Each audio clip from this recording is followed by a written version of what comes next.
Thank you, Todd. Thanks, Jack Roslovic. Welcome. I don't even have to say welcome to Columbus. Welcome to the Blue Jackets, I could say. How did you get this news today? Who called you, and how exciting was this moment? I think it's a moment you've thought about, but maybe only dreamed about as a kid. Yeah, no, it was in the works, I think last night, and it was when I got my first wind of it. And then today kind of, got official, and now we're here. And so just excited to be in Columbus and be a part of the Blue Jackets. This is something I know you've talked about it, joked about it, maybe thought about it. Does it still feel surreal, or is it sinking in that you're going to play for your hometown team? I'm really just excited about, the opportunity. It's just makes it that much sweeter too that it's in Columbus, and, I'm super happy to be here. And obviously I grew up, living here, watching the team play, and, it's definitely just an extra, cherry on top. You mentioned the opportunity. As far as I know, that was the frustration for you in Winnipeg. What have they told you about the opportunity that awaits you here in your conversations with Jarmo and John Tortorella? I think they're just excited to, get a player who can play, the full length of the ice, and will, hopefully fill in at a good center role. And, with Patty coming in as well, really round out the offensive group, and, try to strive to make us a good team and a cup contending team. Next, we'll go to Sarah Orlesky. Go ahead, Sarah. Hey, Jack, just to follow up on Aaron's question there, or his comment, what was your biggest, frustration in the end with Winnipeg? And was it that you felt that the opportunity wasn't there that you were looking for? I don't think there was ever a frustration really with the Jets and with Winnipeg. I've got nothing but good things to say with them. I talked to my peers around the league, and, when you're on a team that good, there's sacrifices that you need to make. And when you're winning that many games, you're usually really willing, and that's the way I felt. I'll never be able to, my first, whatever, I think it was the first 3 years in the league, to be able to go to the playoffs and, go as far as we did. So, I have nothing bad to say. I don't think that there was ever not an opportunity. There's, so many good players on that team, and, I hope nothing for the best. Next, we'll go to Brian Hedger at Columbus Dispatch. Go ahead, Hedge. Hey, Jack. Welcome to the Blue Jackets. Thanks for doing this. I know that you skate around here like in the off seasons regularly anyway, and a lot of those skates will sometimes be with Blue Jackets players.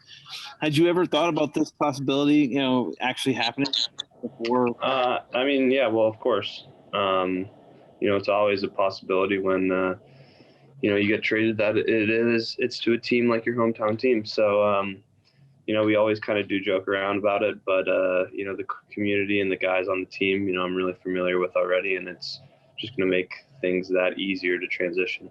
Yeah, I understand you wore 96 with the Ohio AAA Blue Jackets. Was that part of the picking 96 there for you, or is it some other reason?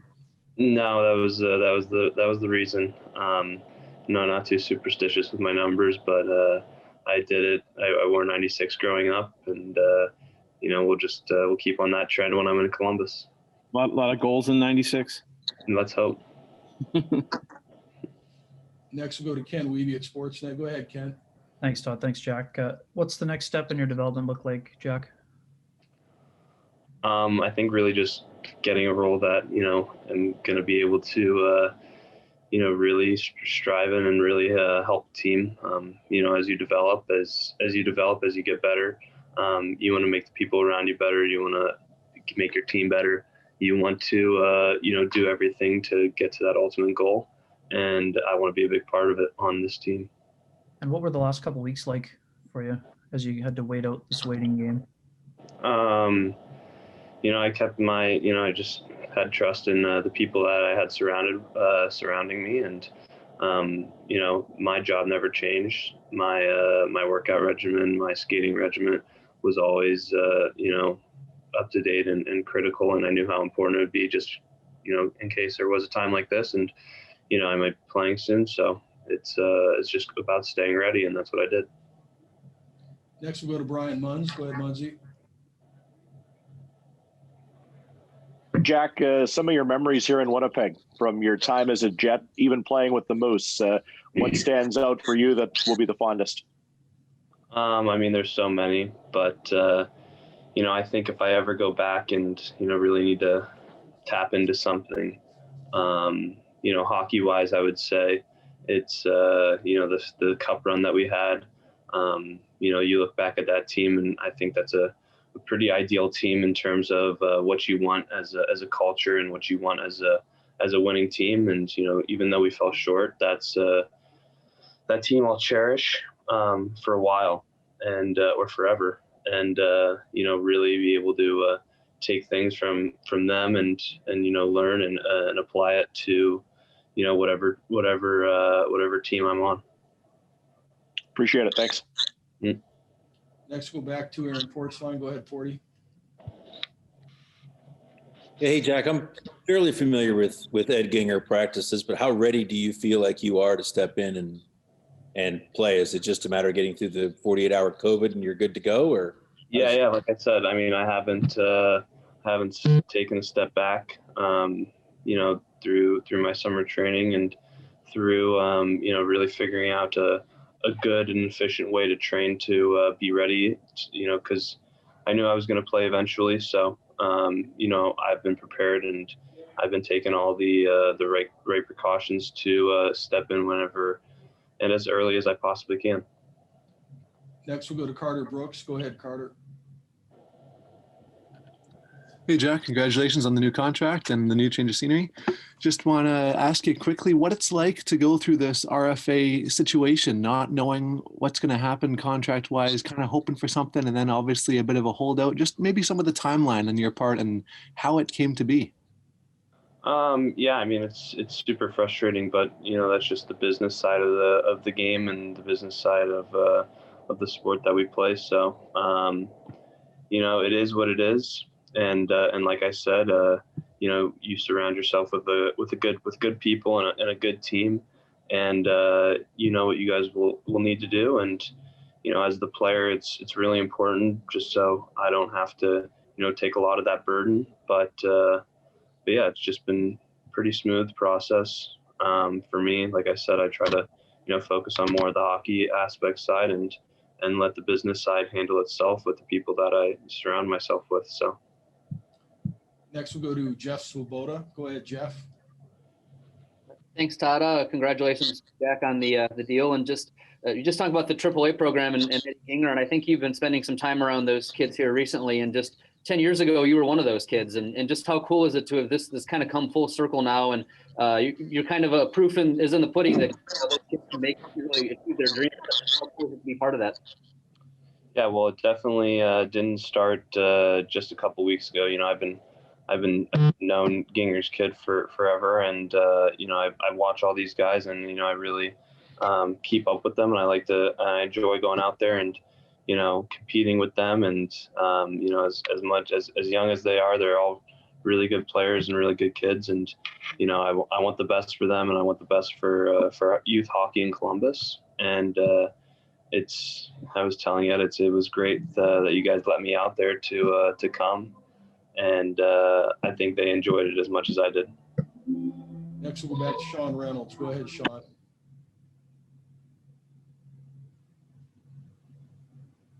Hey, Jack, congratulations on the new contract.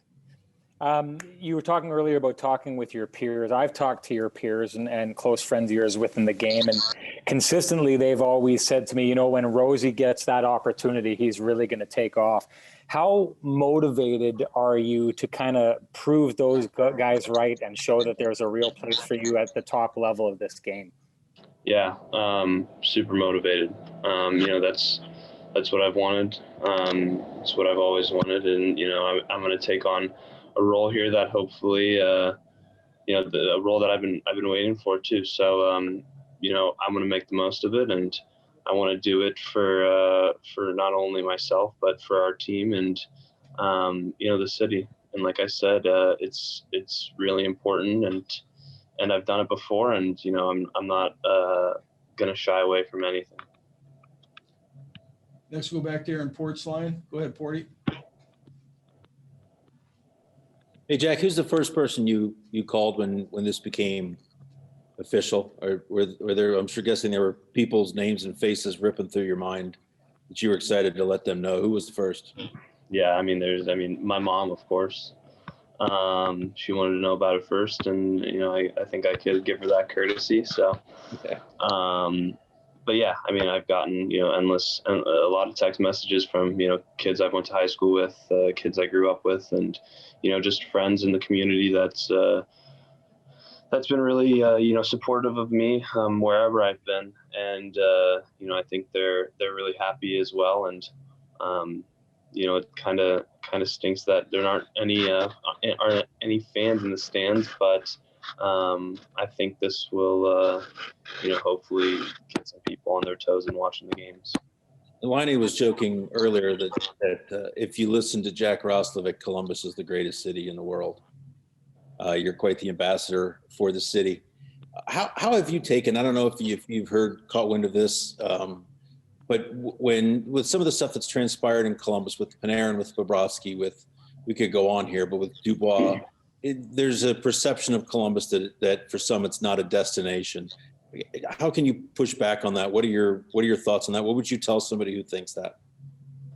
Well, of course I'm going to be a little bit biased, but I grew up here. I have spent pretty much my whole life here, so I'd have nothing bad to say about the city, and I think I tell everyone it's definitely underrated. The city has developed so much from when I first was born and what I first remember from it. I've had season tickets since the day they started in 2000, and I've watched the team grow and I've watched the city grow. And, I think that it's not even close to its potential. And, like I said, I'm just super excited to be a part of it. And anybody who wants to tell me differently, I'll be more than happy to try to persuade them the other way. Next, we'll go to Brian Hedger. Go ahead, Hedge. Hey, Jack. I got a couple quick ones for you. Just heard that you got last week, I believe you got to design and run your own practice for the AAA Blue Jackets. What was that like? Did that give you a little, taste of what it might be like to be a coach? No, I don't want to be a coach anytime soon. I didn't do anything bad, but I think they can. There's better coaches than me. Yeah.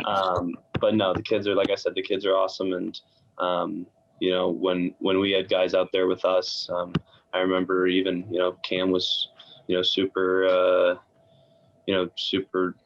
supportive of me, and he would always, call me whenever I needed anything, or I'd call him whenever I needed anything when I was young. And, that's the way I want to be to these kids. And it's special when you get guys, who do that and who reach out and genuinely care. I know how important it is, and I know how far it goes in these kids' books. Yeah, and kind of led right into what I was going to ask, but Cole Sherwood, a friend of yours, obviously made history last year about being the first Blue Jacket who was raised here, to play an NHL game here. How important is it to just for the growing hockey community that you have here in Columbus to see people not only make the NHL, but to be able to play for the hometown team? Yeah, that's what a lot of these kids are going to dream about, and to be able to do it is one thing. So, it's awesome. Like I said, I've got I'm Columbus faithful, and I love the fact that Cole is paving the way and Carson's paving the way, and all the guys that are here that we skate with on a daily basis in the summer and see, and just the relationships that we've formed, and we couldn't have done it without this city, without the program, and without a lot of things that all grassrooted here. So I really do hope that these kids genuinely love the game as much as we do, and I really think they do. and it's great to see. And like I said, I just love to be a part of it, and love to be there and just be a figure for them. All right, we have two more for Jack. First, we'll go to Sean Reynolds. Go ahead, Sean. Jack, you mentioned those season tickets. The last I checked, your dad, I think, still had them. Does he still have them? And if so, they're right behind the visitors bench. So is he going to be booing them a little extra loud coming out the tunnel? Yeah, I don't know. Maybe he'll have to get them switched somewhere else. But that was definitely my favorite spot when I was there. It got to see all the action. So, it was just I don't know what he's going to do with them. He's got a little bit of time to decide. There's no fans in the stands right now, so he won't be getting too close anytime soon.